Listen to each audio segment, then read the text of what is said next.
साथियों, झानभूम चापरड़ा यवतमाल में पहुंच चुके हैं। ये देखिए कलर का डेकोरेशन कैसा बनाया गया है, ये हम आपको दिखा रहे हैं। ये यहाँ पर आज पूर्णिमा का दिन है, वर्षावास का समापन है आज। हम अंदर चल रहे हैं, दिखाते हैं। साथियों, नमो बुद्धाय, जय भीम। इस वक्त हम झानभूम चापरड़ा में हैं। हम यहाँ पर कुछ आपको दिखाना चाहते हैं। यहाँ हमारे बीच में यवतमाल के उपासक लोग आए हुए हैं। हम इनसे जानकारी करते हैं कि यहाँ पर आप लोग आते हैं, आपके ही जिले का है मोनेस्ट्री, बहुत बड़ी मोनेस्ट्री। डॉक्टर अशोक बोध जो MBBS MD डॉक्टर हैं, उन्होंने खड़ी किया है। इस पर आप क्या कहेंगे और आप लोग का यहाँ क्या सहयोग है? सबसे पहले आपका हमारे चैनल में स्वागत है। हम आपसे आपका परिचय जानना चाहते हैं। हाँ, मैं श्रीमती सूर्यकांता तेलगोटे। मेरा जो बेटा जो काल कथित हो गया है, डॉक्टर साहब के और उसके 20 सालों से संबंध रहे हैं और 20 सालों में डॉक्टर साहब ने जब जब उसको बुलाया यहाँ मदद करने के लिए, दशहरा रहे चाहे 14 अप्रैल रहे, तो डॉक्टर साहब तभी जो लोग थे यहाँ से जाते थे नागपुर, तब उनको कुछ अल्पोपहार दिया करते थे, कुछ खाना वाना, तो उसमें वह शामिल होता था। हर दशहरे के दिन उनके साथ काम करता था।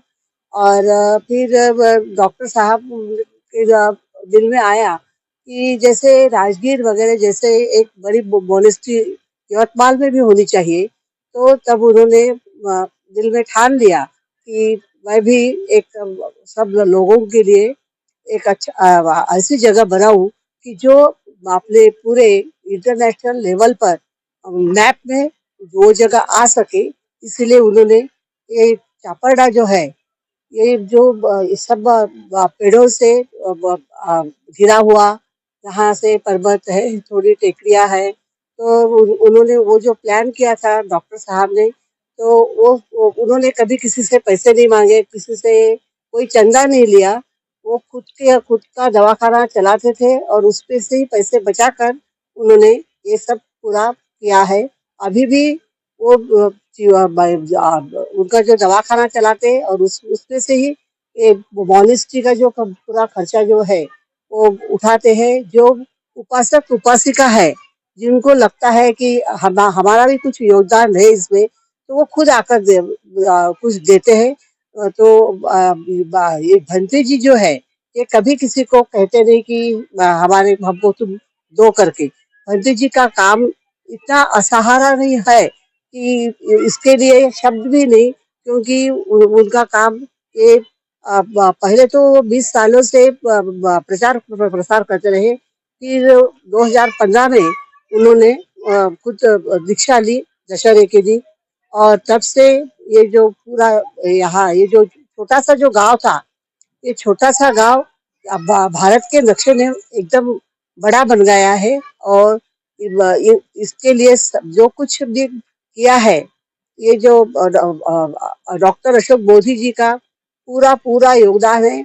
और ऐसा लगता है कि वो भी एक बुद्धिस्ट इसमें वो आए हुए होंगे शायद। कोई तो भी एक जो बुद्ध हो गए, उनके उनके जो वंशज हो गए, ऐसा मुझे लगता है। इसीलिए उनके हाथों में इतना बहुत बड़ा अच्छा काम हो रहा है। इस बहुत अच्छा काम वो कर रहे हैं और ये काम इससे भी और अच्छा हो, क्योंकि जो जितने आने वाले लोग हैं यहाँ आते हैं और मन की शांति पाते हैं। यहाँ जो शिविर चलते हैं, वहाँ ये शिविरों का भी वो लोगों से कुछ उनका कुछ मांगना नहीं होता है। वो शिविर भी खुद चलाते हैं, खुद लोगों के जो मेडिकेशन जो थियरी है, उनकी थेरेपी, उनकी वजह से उन्होंने लोगों की तबीयत भी जो सेहत के लिए ध्यान रखते हैं। और हर शनिचर और इतवार 2 दिन यहाँ वो ये करते हैं, शिविर रखते हैं। और वो शिविर में भी लोगों को पढ़ाते हैं, उनसे एक्सरसाइज करवाते हैं कि जो कि लोगों को अपनी सेहत के लिए गोलियां खाना पड़ता है, दवा खाना जाना पड़ता है। तो ऐसे बहुत सारी बीमारियां डॉक्टर साहब की वजह से लोगों की यानी कम हो गई है। और जो उम्र है, उम्र के हिसाब से जो चल रहा है, जो चलन है, तो उनके उसके हिसाब से डॉक्टर साहब साइंटिस्ट साइंटिस्ट जैसे होते हैं, छोटी छोटी बातों पर ध्यान देते हैं, उसी प्रकार वो योग पर बुद्धिस्ट योग जो था, बौद्ध तत्व ज्ञान में जो योग था, तो वही योग पर उन्होंने ज्यादा फोकस किया है और लोगों पर पूरा उसका प्रचार प्रसार कर रहे हैं। तो ये तथागत उनको लंबी उम्र दे और सब लोगों के लिए कल्याणकारी बने, यही मेरी प्रार्थना। क्या नाम है आपका? मेरा विशाखा संदीप तेलगोटे। हम यहाँ पे बहुत सालों से आ रहे हैं। जब मेरे पति दिवंगत हुए अभी 20 अप्रैल को, उससे पहले हम ये मॉनेस्ट्री की जब शुरुआत हुई थी, तब से हम यहाँ पे आ रहे हैं। अशोक बनते के साथ हमने यहाँ पे फोटो वगैरह भी निकाले हैं और वो हमेशा यहाँ आने के बाद हमेशा हमको बताते थे कि आप यहाँ आया करो, आपकी तबीयत के लिए बहुत ही अच्छा है। और जिनको जो भी बीमारियाँ है, यहाँ पे आने के बाद वो सब चली जाती है। इतना अच्छा बनके हमें यहाँ पे समझाते हैं और ये अभी पूरे वर्ल्ड में फेमस हुआ है। इतने कम समय में इतना पूरे वर्ल्ड में ये फेमस हो रहा है, लोग यहाँ पे आ रहे हैं और सरकार इतना ये है कि इसमें किसी का भी कुछ भी दान नहीं है, सिर्फ सर ने इतनी मेहनत की और अभी भी कर रहे हैं वो, और उनकी मेहनत जारी है।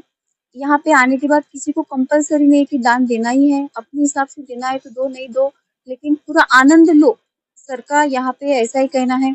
और जब भी हम यहाँ पे आते हैं तो पूरा सुकून मिलता है, यहाँ पे एक शांति मिलती है हमको। यहाँ से जाने के बाद घर पे हम सबको बताते हैं कि आप भी यहाँ पे जाओ, सबको बताते हैं कि एक बार जाके मिलो वहाँ पे, कितना मन को सुकून मिलता है। और धीरे धीरे करके सब यहाँ पे आ रहे हैं, कम समय में पूरे महाराष्ट्र से लोग यहाँ पे आ रहे हैं। और यही सर की जो, इससे आगे भी सर ने और अच्छा करना चाहिए, ये हमको सर को शुभकामना देनी है। और जय भीम।